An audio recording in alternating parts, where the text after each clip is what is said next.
Before we get to Cantor's function, aka the devil's staircase, let's start with the Cantor set. A set is just a collection of numbers, but the Cantor set, named after Georg Cantor, is a particularly weird collection. Let's construct the Cantor set in stages. Stage 0 is the closed interval 0 to 1. The fact that it's closed, indicated with square brackets, means that the interval includes the endpoints 0 and 1. In stage 1, remove the middle third, the open interval 1/3 to 2/3. That leaves us with 0 to 1/3 and 2/3 to 1. In stage 2, we're going to remove the middle third from each of those two pieces. So we remove 1/9 to 2/9 and 7/9 to 8/9. This leaves us with 4 pieces: 0 to 1/9, 2/9 to 1/3, 2/3 to 7/9, and 8/9 to 1. In stage 3, we remove the middle third from each of these, which leaves us with 8 intervals of size 1/27. And then we keep doing this on and on. The collection of points that are left after infinitely many stages is known as the Cantor set. But are there any points left? We just kept removing middle thirds over and over again. Maybe we removed everything. Amazingly, we didn't. There are still plenty of points left after infinitely many stages. And if we look at the construction of the Cantor set with a new perspective, by viewing the numbers in base 3, we'll be able to see exactly which points remain.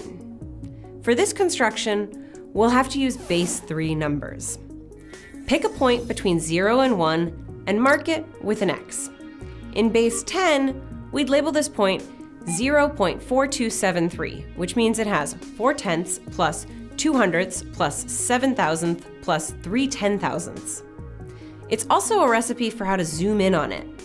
Divide the interval into 10 pieces, then look at the part between the 4th and the 5th mark, between 4/10 and 5/10. Divide that into 10 pieces, then look at the part between the 2nd and 3rd mark, between 0.42 and 0.43. You can keep zooming in, dividing by tenths. Well, the same thing works in base 3. The same point labeled in base 3 is 0.102112111. That means it's 1/3 plus 0/9 plus 2/27 plus 1/81, and so on. Instead of powers of 10, the decimal places are powers of 3. But interpreting it as a recipe for how to zoom in still works. Divide the interval into 3 pieces, then look between the 1st and the 2nd mark, between 1/3 and 2/3. Divide that into 3 pieces, then look between the 0th and 1st mark, between 0.10 and 0.11. Again, you can keep zooming in that way and you'll eventually find the point. Back to the Cantor set. Let's look at the set in base 3 as we go through the stages of the construction of the Cantor set. At stage 0, we have the whole interval. At stage 1, we remove the middle third, which are all the numbers with a 1 in the first place after the decimal. At stage 2, we remove the next middle thirds, which are all the numbers with a 1 in the second place after the decimal. At stage 3, we remove all the numbers with a 1 in the third place after the decimal. So, what remains after infinitely many stages, the Cantor set, is exactly all the points whose base 3 expansion contains no 1s. Not only is the Cantor set not empty, it contains tons and tons of points, and they're easy to write down in base 3. Notice that the Cantor set is a fractal, or self-similar, in the sense that you can zoom in on it and it will look exactly like the whole set. How big is the Cantor set? How many numbers are in it? The weird part about the Cantor set is that it fits one mathematical definition of being big and another mathematical definition of being small. Here's the sense in which it's big. The Cantor set is uncountable. Remember from our episode, A Hierarchy of Infinities, that there's a smallest infinity, countable, and bigger infinities, uncountable. Here's your challenge problem for the day. Give a proof of the uncountability of the Cantor set. Show that it's not the smallest infinity. In this sense, It's just as big as the interval we extracted it from. They're both uncountable.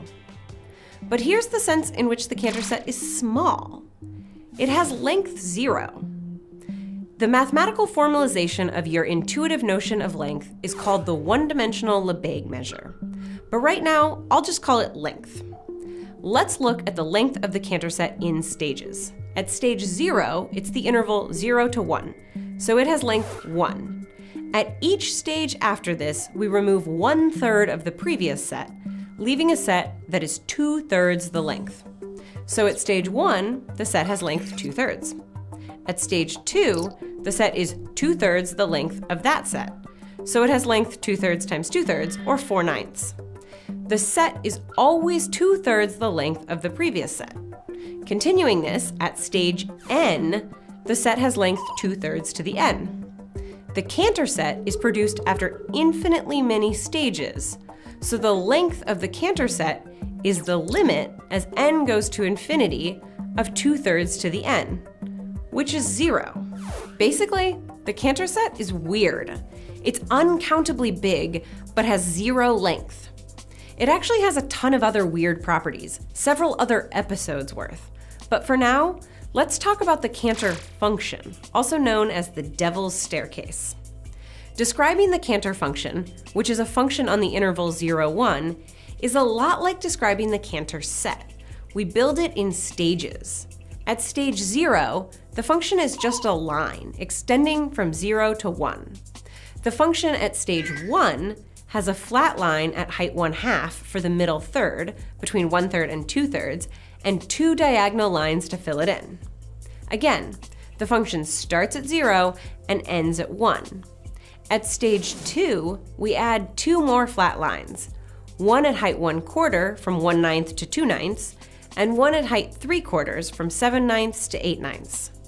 Notice that these 2 flat lines are the middle third of the diagonal segments from stage 1. And now, we add in diagonal lines to fill it in, starting at 0 and ending at 1. At stage 3, we add in 4 more flat lines like this. For each diagonal line in the previous stage, we replace its middle third with a flat line at the midpoint of its height. Then fill in the remainder with diagonal lines. Then you just keep doing this. The Cantor function is the function you end up with after infinitely many stages. We've broken up all the diagonal lines until they're infinitesimal, and we're left with all these flat line segments. Much like the Cantor set, many of the properties of the Cantor function seem in tension with each other. The Cantor function starts at 0 and ends at 1, so it has a vertical increase of 1 unit.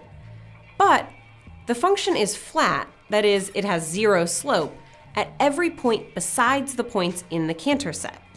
The Cantor set has 0 length, so all the points that are not in the Cantor set must have length 1. So at almost every point, all the ones that are not in the Cantor set, the function is simply moving horizontally. It's making no vertical progress, but still, it moves vertically by 1 unit. So all the vertical movement of the Cantor function happens at the points in the Cantor set. If you asked me to draw a function on the interval 0, 1 that has 0 slope except at some discrete points and moves vertically 1 unit, I would probably draw something like this or this. This is basically like drawing a staircase. It needs to be flat so things don't roll off, but it also needs to make vertical leaps at certain points so we can actually climb upward. But staircases are not continuous functions. Continuous functions, which are intuitively functions you can draw without lifting your pen off the paper, cannot have vertical leaps like this. So, is it possible to draw a continuous staircase? Yes, the Devil's Staircase. The Cantor function is a continuous function. It does not have any vertical leaps. All of its vertical motion is contained within the tiny 0-length Cantor set, but it still manages to climb up 1 unit without ever making a vertical leap. It's just kind of bizarre. One last oddity of the Cantor function. How long is the curve defined by the graph of the Cantor function? A curve that moves from 0, 0 to 1, 1 by moving directly horizontally and then directly vertically has length 2. A curve that moves from 0, 0 to 1, 1 by moving in a diagonal straight line has length square root of 2. What about the Cantor function? The Cantor function feels like a mix of these, but it turns out it has length 2. So, the devil's staircase moves 1 unit vertically, despite having 0 slope almost everywhere at every point besides the Cantor set, and being continuous. All the interesting non-flat points of this crazy function form the Cantor set, a fractal with uncountably many points, but 0 length. They're quite the unusual mathematical objects. Don't forget to answer the challenge question. See you next time. I'd like to thank Skillshare for sponsoring this episode. Skillshare is an online learning community with classes in design, business, photography, and more. Premium membership includes unlimited access to classes and is available starting at $10 a month. You'll be able to learn from anywhere by downloading the Android or iPhone app. I just watched one on how to brew the perfect cup of coffee, a necessary skill for any mathematician. To get a 2-month free trial and help support our show, click on the link in the description or go to Skillshare.com and use the promo code INFINITESERIES at checkout.